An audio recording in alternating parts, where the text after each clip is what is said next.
Welcome all to today's Jindalee Lithium investor briefing. It's a pleasure to have you all with us. My name is Sari Kane from Investor Relations Consultancy Corporate Storytime. Jindalee Lithium is a ASX listed lithium developer focused on the significant McDermott lithium project in the United States. At its core, the company is working to unlock one of the largest lithium resources in North America, positioning itself at the heart of a global critical mineral supply chain and at the center of the US energy transition. I'm delighted to be joined today by Ian Rodger, Managing Director and Chief Executive Officer, and also Lindsay Dudfield, Executive Director of Jindalee Lithium, along with Tristan Garth, CFO and COSEC. During today's live investor briefing webinar, Ian will be taking us through an overview of the company's recent announcement and will provide us with an update. Ian and Lindsay and Tristan will be pleased to take any questions during the Q&A session following the presentation. If you're joining us live today, the webinar will be recorded and you are welcome to submit your questions at any time during the webinar via the Q&A function on your screen. If we are unable to address your question, we'll be sure to follow up with a response after the webinar. So without any further ado, I'm delighted to hand over to Ian to present. Thanks, Sorry for the introduction. Let me just share my slides here. Thank you everyone for joining. I'm really excited today to walk shareholders through two key areas. First, our US Elemental S4 filing milestone we announced yesterday, and second, what that means for our pathway to completing our transaction and upcoming project milestones. I'll just quickly step through the disclaimers here. Look, these include forward-looking statements. Please take the time to read these carefully in your own time. In terms of the agenda, I really wanted to cover 5 areas today. One is a funding update. We announced up to an $11 million capital raise last month. I'll explain what's closed, what's pending, and the key dates for shareholders to look out for. 2 is a transaction recap, quickly to go through the details of our McDermott transaction to list that on the NASDAQ through this spin out to create US Elemental. And then 4, walk you through the S4 filing and what that is, what that means for the transaction going forward. And then fourthly, I want to walk through catalysts and time frame. Clearly, there's a really exciting period ahead of us, both in terms of the transaction and the project milestones. And I'll walk you through what you have to look forward to in that space. And then we'll leave some time for questions.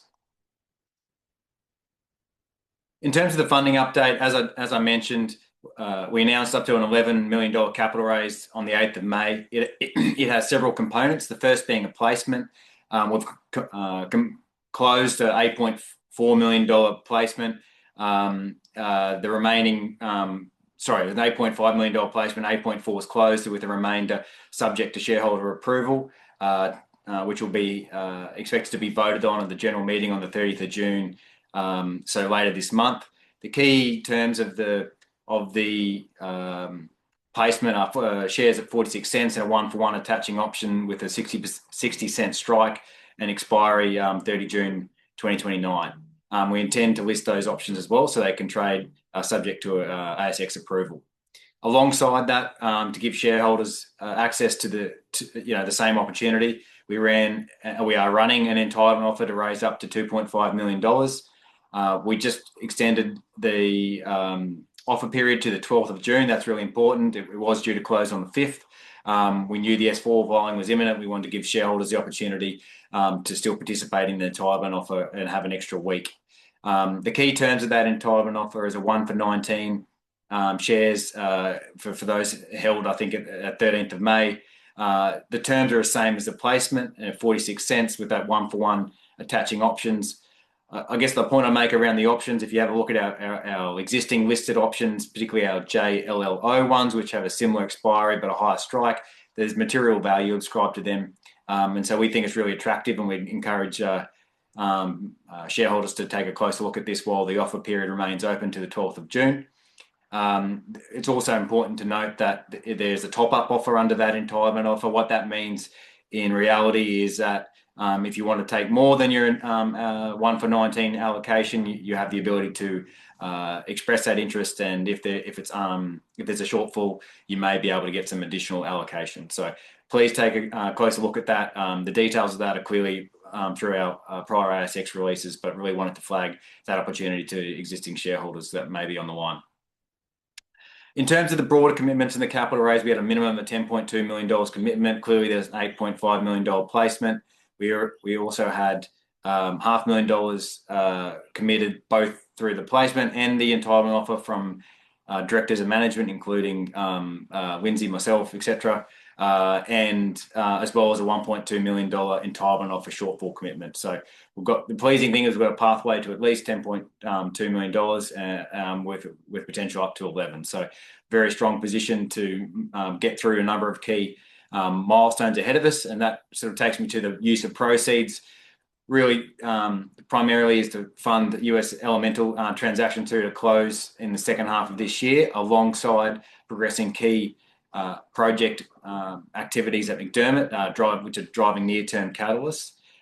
There's a slide later on where I'll talk through this in a bit more detail, but from a higher level, it's around the infill drill program, metallurgical test work with a focus on magnesium byproduct potential, and obviously continuing our permitting and baseline studies.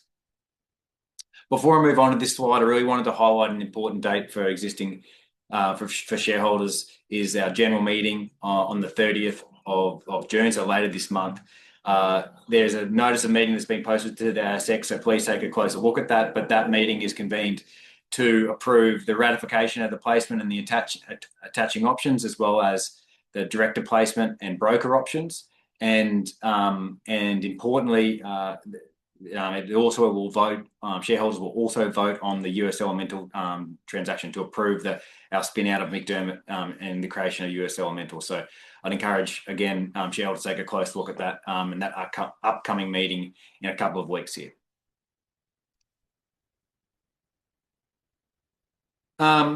Look, just to recap the transaction. I appreciate we've stepped through this in another webinar, but I really wanted to just capture the essence of the deal. This slide lays out the deal, the corporate structure diagram, and our advisor's track record. Let me walk you through the structure. The simplest way to think about this transaction is Jindalee spinning out its assets, its US assets, into NASDAQ listed company called US Elemental, with Hi-Tech ultimately being a 100% subsidiary under US Elemental, and Jindalee maintaining circa 80% level of ownership in US Elemental. As you'll be aware, we signed the business combination agreement in April with Constellation that is supported by Antarctica Capital, which are a $10 billion US asset manager.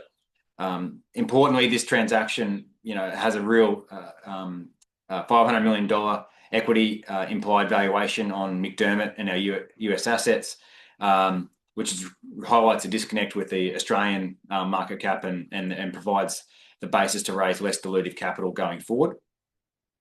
On that point, the transaction contemplates a $20 to $30 million capital raise, which is turned in the US a PIPE.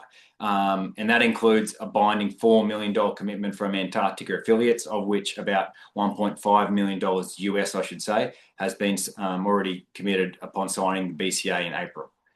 So critically, we'll post closing of this transaction, Jindalee will maintain majority control of US Elemental, and so have a direction over the future of the company and the McDermott asset.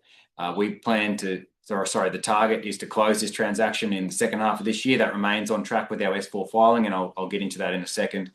But the S4 is the key step there, and I'll get into on the S4 slide. I'll get into a bit more about the other conditions, but there are a number of steps to go between here and closing the second half of the year. But we're in very good space now, having kicked off the critical long lead item.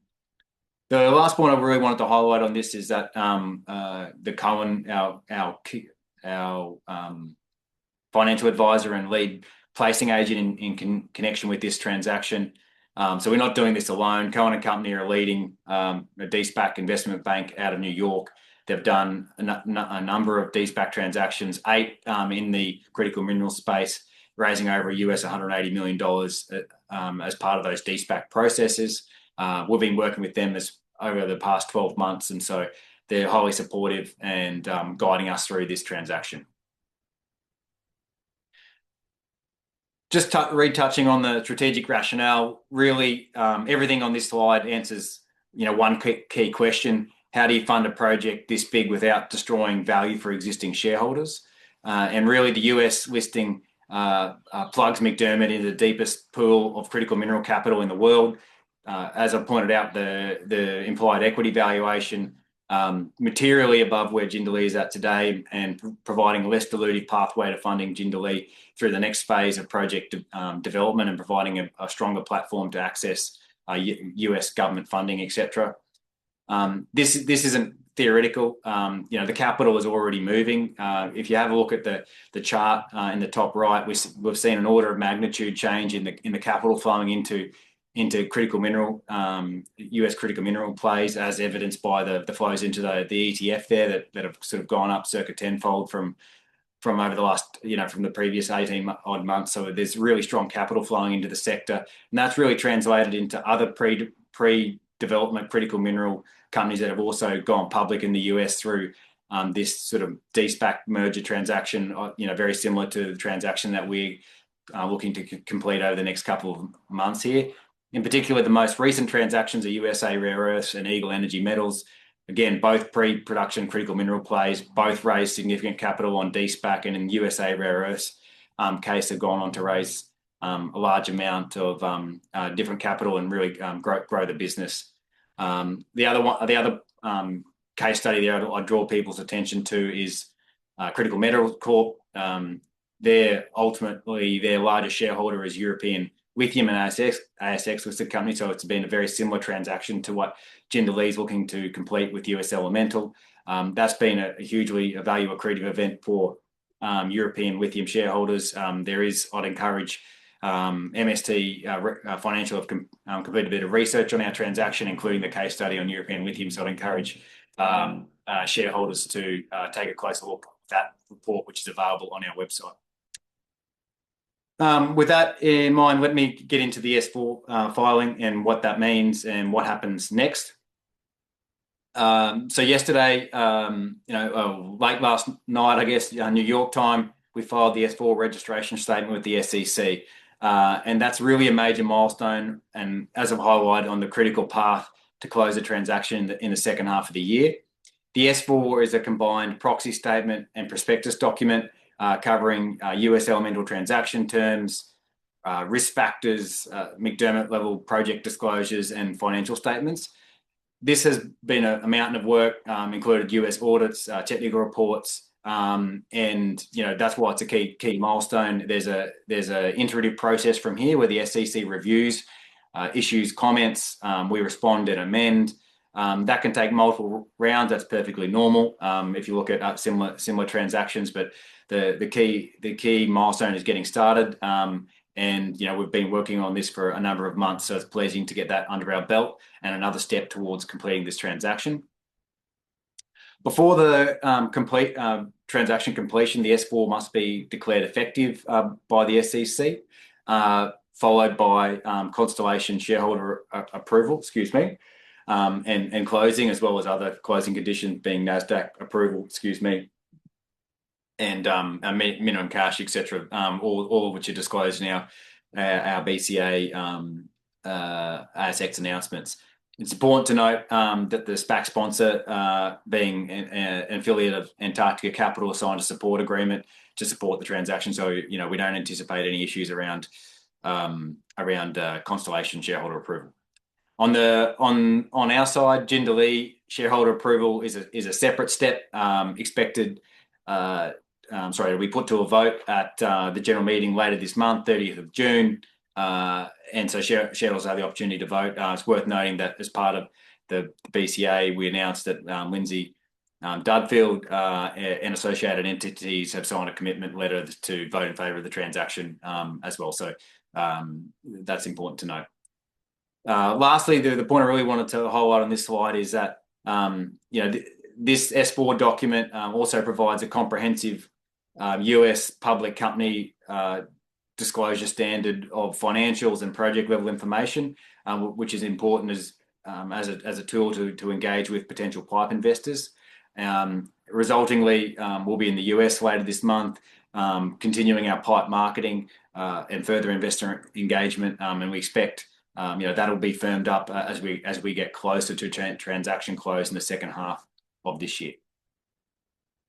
In terms of catalysts and timelines, we're executing on two tracks: transaction completion and McDermott project advancement. On the transaction side, Jindalee shareholder vote, as I mentioned, will happen at our general meeting later this month, with the transaction completion and NASDAQ listing of US Elemental targeted for the second half of this year. Ultimately, the precise timing is likely to be dictated by the review time from the SEC. So hence we're guiding second half. As I covered on the prior slide, we expect a high degree of confidence around shareholder approvals, and we're working through all the other listing requirements. As I've mentioned, we've been working on this for over 12 months. There's still some work to go there, but we've got a high degree of confidence of meeting all those requirements given the work and the advisors involved. And I've touched on the PIPE as well on the last slide there. Clearly, that's a focus of, we've got that cornerstone commitment from Antarctica Capital. We've had a lot of interest from different groups, and this S4 is really the catalyst to continue those conversations with a view to firming that up ahead of transaction close in the second half. On the project side, we now have a number of magnesium test work programs underway with initial results expected in Q3. And as a reminder to investors, the previous work on the PFS assumed magnesium was a waste product. It was a lithium only. So this has potential to materially improve economics, both through stripping out costs, but also byproduct revenue credits. Clearly, there's some work to do there, but we're excited, and we look forward to sharing those results in due course. Following the initial placement, we've completed drill tender and are now negotiating commercial contracts for a phase 1 infill drilling program at McDermott that we expect to kick off in Q3. And that drill program is really the centerpiece of our near-term work, which will underpin our feasibility study, both through providing the sample for metallurgical test work, but also resource definition, geotech, hydro, etc. So really key data collection work streams heading into the feasibility study next year. Looking further ahead into 2027, the closing of the US Elemental transaction will really allow us to ramp up activities again at McDermott, including the feasibility study, pilot scale test work, team build out, etc. So really exciting period with the focus in the near term to get this transaction closed in the second half of this year. With that, let's move to Q&A. Please send through your questions through the webinar function, and we'll look to get through as many as possible. With that, Sari, can I hand over to you, please? Cool. Thanks, Ian, for that great presentation. Lindsay, do you have anything to add in summary before we move through to the Q&A? Oh, look, yeah, just a couple of things, really. I mean, as Ian has outlined, the US Elemental transaction results in Jindalee holding 50 million US Elemental shares at an equity value of $10 US a share. That's obviously 500 million US, or at current exchange rates, about 700 million Australian, versus Jindalee's current enterprise value of around 33 or so million dollars Aussie. So there's a huge value disconnect there, which we expect as we get closer to completion of the US Elemental listing, that bridge will narrow and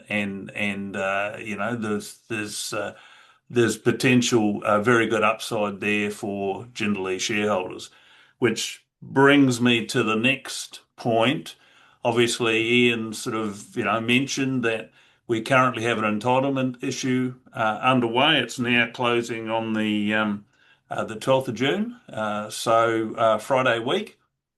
A one for 19 Jindalee share at 46 cents, and for each share there's a free option exercisable at 60 cents by 30 June 2029. So it's basically a 3-year option. And those options, we propose to have those options listed on ASX and tradable for shareholders. If you believe that the disconnect currently between the equity value of our US elemental shares and the Jindalee share price will close over time, I'd certainly recommend you have a good look at taking up your entitlements and maybe going for overs, as Ian mentioned. And to that point, yesterday, now I'd love to go for overs. I'm not allowed to, but I took up all of the entitlements associated with my entities yesterday. That's over 1 million shares at just under $500,000 in investment. I really believe the market has got this wrong, and something's got to give. So we've received a number of questions via email and pre-registrations, and as Ian mentioned, we'll go through as many as we can. So we'll start off on the first question. Assuming that the SPAC transaction is consummated successfully, what is the management team of Jindalee likely to look like going forward? Are the majority of personnel transferring to US Elemental, except for the board? Yep. Good question. Look, US Elemental will be a standalone entity with its own board of directors, although Jindalee is expected to maintain a majority board representation, at least for the 12-month period post close. In terms of management, upon close, Jindalee's current US-based management will fold into US Elemental. Jindalee's executive team will also run US Elemental, and that's expected to be governed through a services agreement or similar, noting that the transaction is expected to provide the funding and the platform to expand and Americanize the team in the US. Ultimately, we'll see the center of gravity shift to the US as we look to build the profile of both the company and the management team in the US. Moving on to our second question. Why do you think there's such a disconnect between the current share price and the potential future value of Jindalee post the US Nasdaq listing? Yeah, look, I'm happy to answer this one. Look,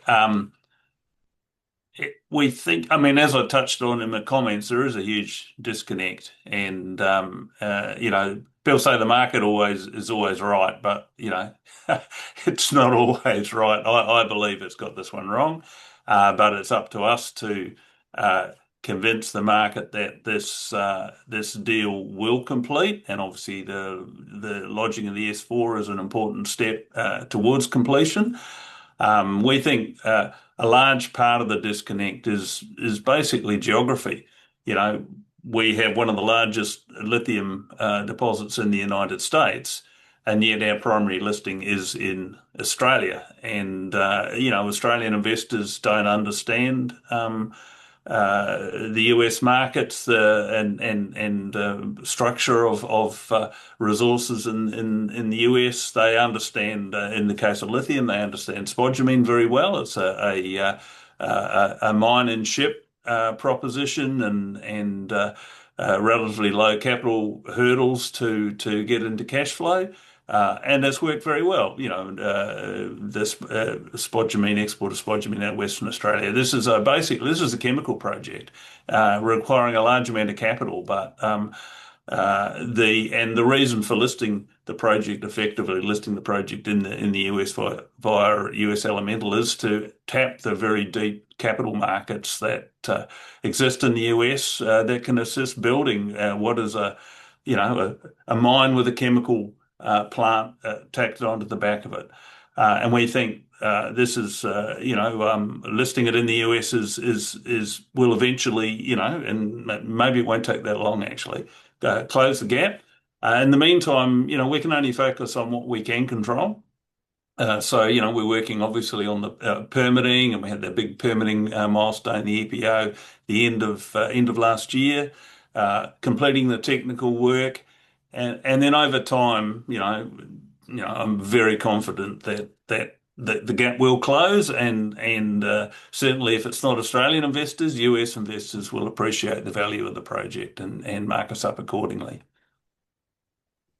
Thanks, Lindsay. And another question, can you please advise of any other precedents for ASX listed companies who have listed projects via SPAC vehicle in the USA? Yeah, I'll take that one. Look, I think the closest case study, as I touched on it in the presentation, is European Lithium. They completed a very similar transaction, contributing its wholly owned subsidiary into a NASDAQ listed vehicle to form Critical Metals Corp via a SPAC merger that closed a bit over 2 years ago, February 24, I think. What followed really illustrates exactly the opportunity that this structure can create. There was a significant mismatch between European Lithium's ASX market cap being, I think it was around 100 million Aussie at the time, and Critical Metals Corp, which was, had I think 750 US or thereabouts valuation. So again, step change in valuation, not too dissimilar from what we're seeing here. European Lithium was able to use that to get listed, raise the capital to progress the projects, buy other projects, etc., really create value in that Critical Metals Corp. And also post the lockup period, they're able to sell down a portion of their Critical Metals Corp shareholding, about a third of it, for over 300 million Aussie. So again, really just highlights the optionality around that structure, potential pathway over the medium to longer term to provide interesting value creation event for Jindalee shareholders. And really, that transaction's gone full circle. The value mismatch persisted to a certain extent, or narrowed considerably. But the parent company now, Critical Metals Corp, has actually taken out European Lithium at a premium. So, it's gone full circle. It's been very, very value accretive for European Lithium shareholders. Clearly there's a lot of differences with these transactions, but we think, particularly for us, we've got a US listed asset. The natural owners of this are US investors, and this transaction structure provides a very clean way and pathway to get there and to tap that pools of capital, as we've touched on. Cool, thanks, Ian. Now, will US Elemental shareholders be subject to escrow or lockup? Yeah, I might grab this one. It's worth spending a moment on this because it's a design feature of the transaction that should give investors some real comfort. So for context, the lockup arrangement is a standard and expected part of any SPAC transaction, and they're designed to support orderly market trading in the period immediately after listing. And it also demonstrates that major shareholders are invested for the long term. In terms of who's covered by the lockup, so the vast majority of the shares held by Jindalee and also by the SPAC sponsor are expected to be subject to a 12-month lockup post-closing. The full terms of the lockup periods and the release conditions, they're available in the S4 if people wish to have a look at those details. And just to reiterate here, this isn't an exit event for Jindalee. As Ian touched on earlier, we're expected to retain approximately 80% of the US Elemental shares at closing. And we intend to remain a committed shareholder as the company advances through feasibility and beyond. And just to close, I guess, Jindalee shareholders will continue to hold that exposure through their ASX listed shares. And then, the purpose of the transaction is, Lindsay touched on earlier, is, unlock the right capital markets and platform for McDermott to reach its potential here, not to hand the project off. Now, so how does the magnesium opportunity factor in, and where is this work up to at the moment?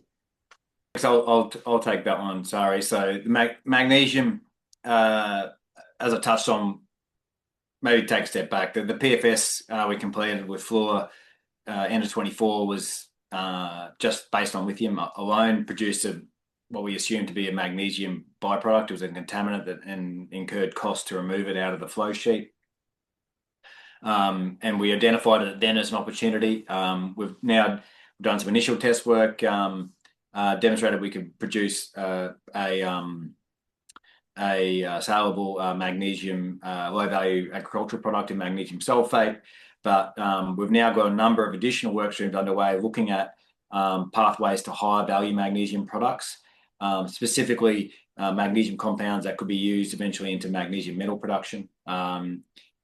Magnesium is ranked very highly as a critical metal in the US. They have no domestic production, having shut down their only source of supply a couple of years ago.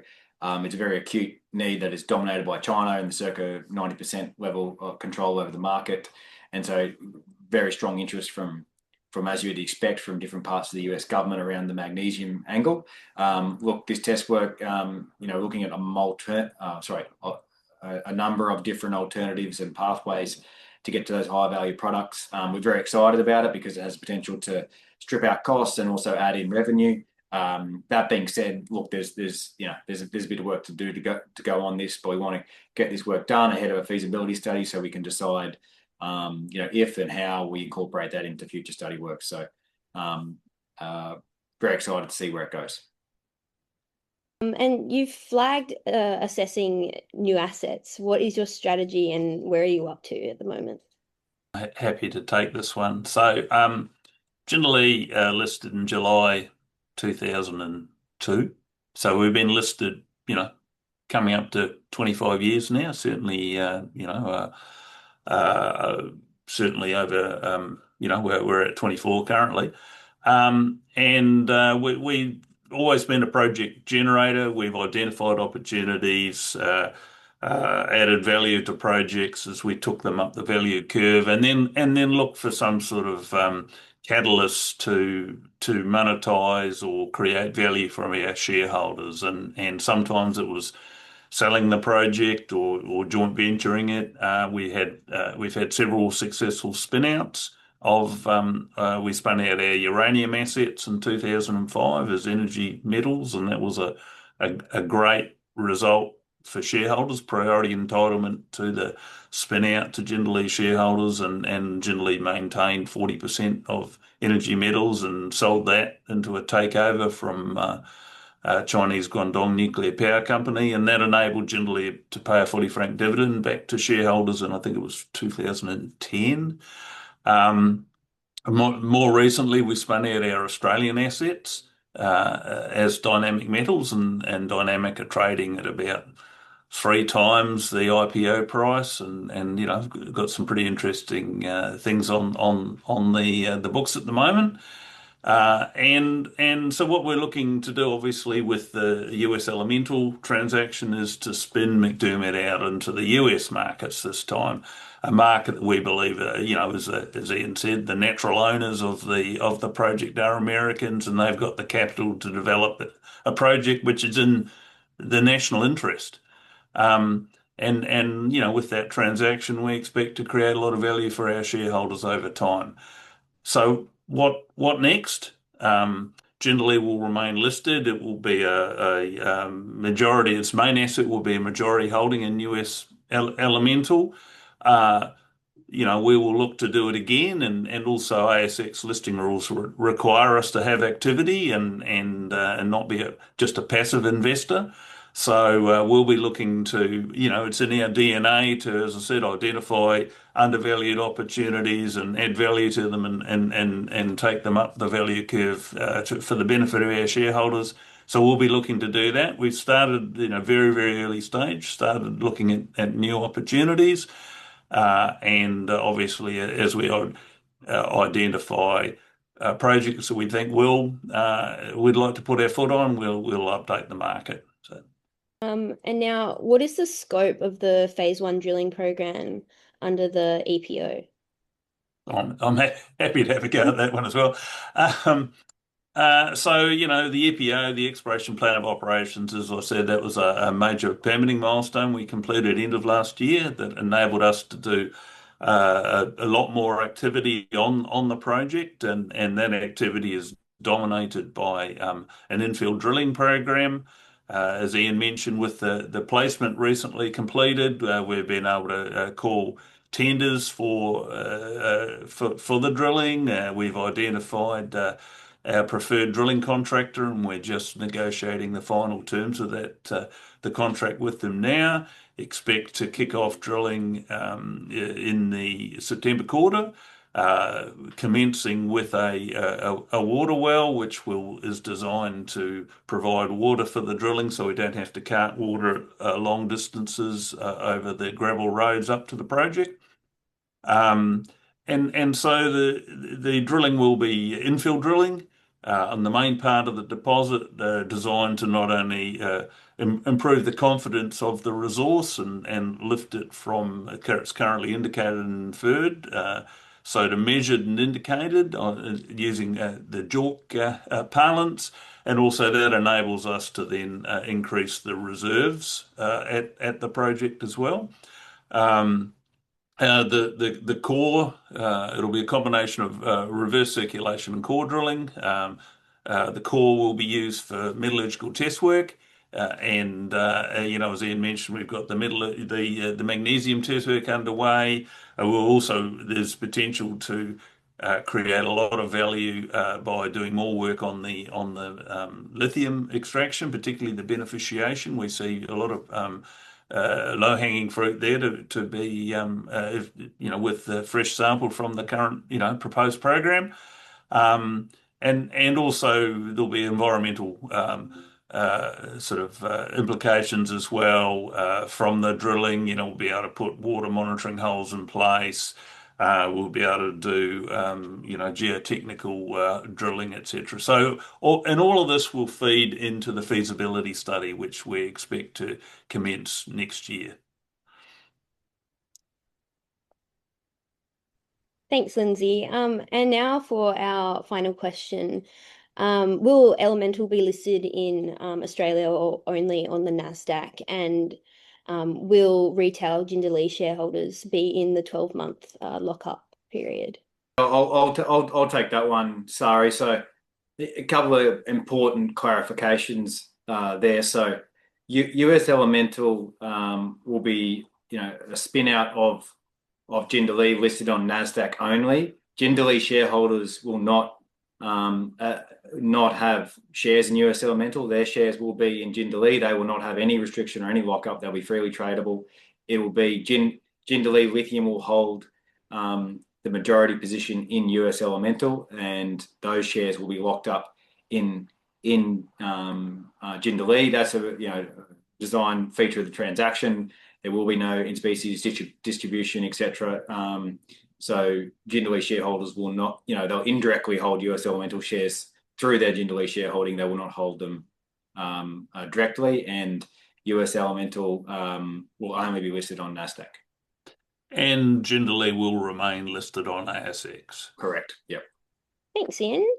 That does bring us to the end of the Q&A session. And as always, if you have any further questions, feel free to email us at info@corporatestorytime.com.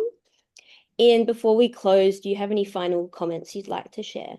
Yeah, sorry, I'd just probably reflect some of Lindsay's earlier comments. We've done a lot of work to progress this transaction. We're very confident to get it closed in the second half of this year. We've been very pleased by the level of engagement with US investors, and we expect that the valuation gap here will close. Clearly, the market doesn't believe it's going to happen, but we've got a degree of confidence we'll be able to get this transaction closed. And so that's really the opportunity set for Jindalee shareholders.